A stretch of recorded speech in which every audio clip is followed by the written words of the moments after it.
Belum lama ini aku berkesempatan nge-shoot digital ads untuk sebuah brand aktif sportswear yang produknya tuh kacamata hitam. Tujuan dari ads ini tuh untuk nunjukin kalau brand ini tuh cocok untuk orang-orang yang memiliki aktif lifestyle. Jadi kita akan menunjukkan hal ini dengan cara menunjukkan orang berolahraga. Untuk konteks brand ini tuh baru launching, jadi bisa dibilang budgetnya bukan yang paling oke. Beberapa cara yang dilakukan untuk mengompres budget adalah kita akan melakukan sesi syuting ini full outdoor dan proses foto dan video itu bakal di-shoot secara bersamaan. Jadi ya lumayan deg-degan. Seperti yang bisa ditebak dari informasi barusan, tantangan terberatnya di sini adalah waktu. Karena targetnya adalah kita bisa bikin 3 video reels yang sekitar 30-45 detik itu, dan 3 reels yang lebih pendek lagi yang dibikin based on itu. Jadi repurpose yang lebih pendek sekitar 10-15 detik. Dan untuk mendapatkan lighting yang oke, yang sesuai dengan keinginan kita, kita tuh punya waktu sekitar 3 jam dimulai dari jam 6. Supaya kita dapat sunrise dan matahari yang masih soft, empuk banget gitu. Sebelum masuk ke proses syuting, kita masuk ke gear dulu kali ya. Tentu saja sesuai judul, pilihan kamera jatuh ke kamera vlogging dari Sony ZV-E1. Kamera yang menurutku tuh underrated banget sampai sekarang. Kamera yang menurutku tuh kualitasnya jauh banget di atas harganya. Lensa yang dipakai lensa 2470 G Master Mark II atau Mark I ya. Ngelihat size-nya kayak sih Mark II.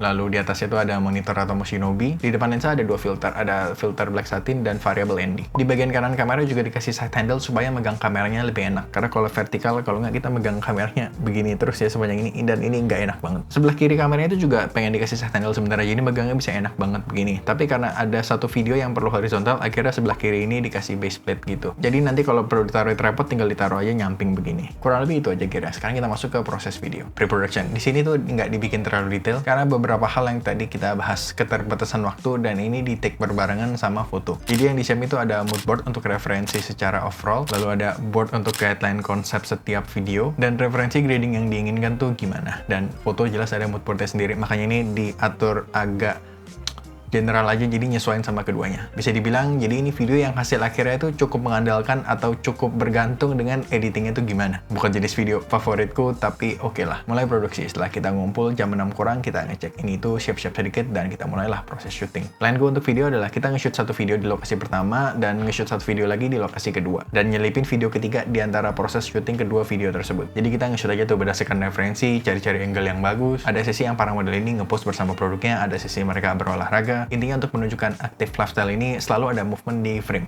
entah kameranya yang bergerak ataupun modelnya yang bergerak, jadi selalu ada movement. Mostly di shot handheld, ada beberapa yang perlu tripod, makanya kameranya tuh di-rig sedikit untuk memberikan handheld look yang lebih enak dilihat. Jadi kadang pas lagi sesi foto, ya kadang nyelip-nyelip ngambil video candid sedikit, dan sebaliknya kadang lagi sesi video dan ya diambil foto-foto candid sedikit. Ini supaya semua itu berjalan lebih cepat, nggak terlalu lama, karena itu tadi kita kejar-kejaran itu sama matahari, jadi nggak bisa tunggu-tungguan. Setelah selesai ngetek video pertama dan nyelipin beberapa produk showcase yang arahnya horizontal itu, aku baru ngeh kalau kacamata hitam ini tuh sangat mantul banget ya. Jadi ternyata kalau pandangannya lurus ke kamera, aku juga ikutan masuk ke frame lewat pantulan di kacamatanya itu juga. Untungnya ketahuannya ya pas lagi nge-review footage-nya, bukan pas udah di rumah ya. Salah satu alasan pentingnya ukuran monitor yang lebih gede. Kalau ini nge-review footage-nya pakai layar kecil yang ada di kamera ini, aduh, nggak mungkin kelihatan. Betul, pantulan ini bisa dihilangkan menggunakan CPL filter, tapi kayak yang tadi udah dibilang, ini di depannya tuh udah di stack 2 filter.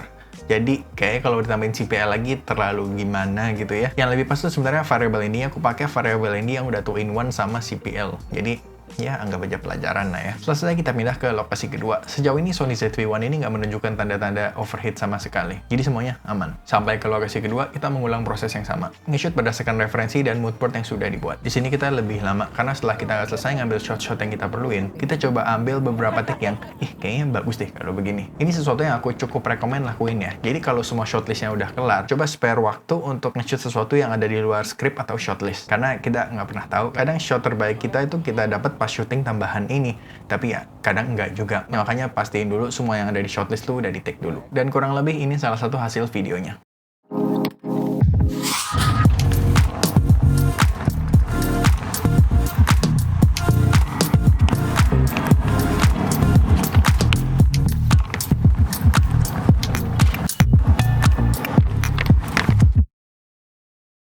Kurang lebih itu hasilnya. Kalau mau ngecek video-video lain ya silahkan mampir aja ke account-nya. Overall aku sangat puas banget dengan hasil dari Sony ZV-1 ini. Dipakai di outdoor nggak overheat sama sekali juga, walaupun aku nge-shootnya bukan di siang hari panas terik gitu ya. Kualitas gambar juga bagus banget. Aku pribadi nggak tahu kenapa kamera ini nggak lebih populer dari ya kondisinya sekarang ini. Buat yang suka sama hasil gambar A7S3 atau FX3 tapi nggak mau atau nggak bisa mengeluarkan uang sebanyak itu, ya ini sih kamera ini solusinya. Karena beberapa kekurangan yang misalnya kayak layarnya nggak terlalu bagus, overheat, segala macam, itu kayaknya diberitakan secara berlebihan. Misalkan waktu lagi ngonten kayak gini nih, lagi di depan kamera gini, aku ngeliat layarnya ini juga dari cukup jauh, jadi sebenarnya mau layarnya lebih bagus sedikit juga nggak bakal terlalu kelihatan anyway. Dan kalau lagi dipakai produksi ya pasti bakal di rig juga kan, dan kalau di rig ya pasti ada external monitor. Untuk overhead aku sendiri nggak pernah ngalamin overhead, tapi kalau memang perlu ya kan ada external fan, jadi bisa dipakai aja itu. Bukan bermaksud bilang kalau ini bisa menggantikan atau bahkan lebih bagus dari Sony FX3, karena ada beberapa fitur yang nggak ada di sini, kayak update untuk shutter angle ataupun kemampuan untuk merekam secara RAW, ngerekam RAW-nya itu secara eksternal maksudnya. Tapi overall menurutku ini kamera yang underrated banget, yang menurutku ini sangat bisa memenuhi kebutuhan kebanyakan orang. Kurang lebih itu pengalamanku nge-shoot digital ads dengan kamera Sony ZV-E1 ini. Semoga terbantu dengan real world experience-ku dengan kamera ini. Gitu aja video kali ini, sampai ketemu di video berikutnya.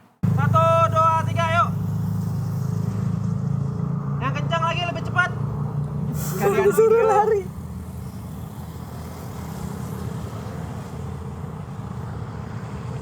Lebih kencang. Kerjain. Lebih cepat. Sekali lagi. Sekali lagi, lebih cepat, lebih cepat.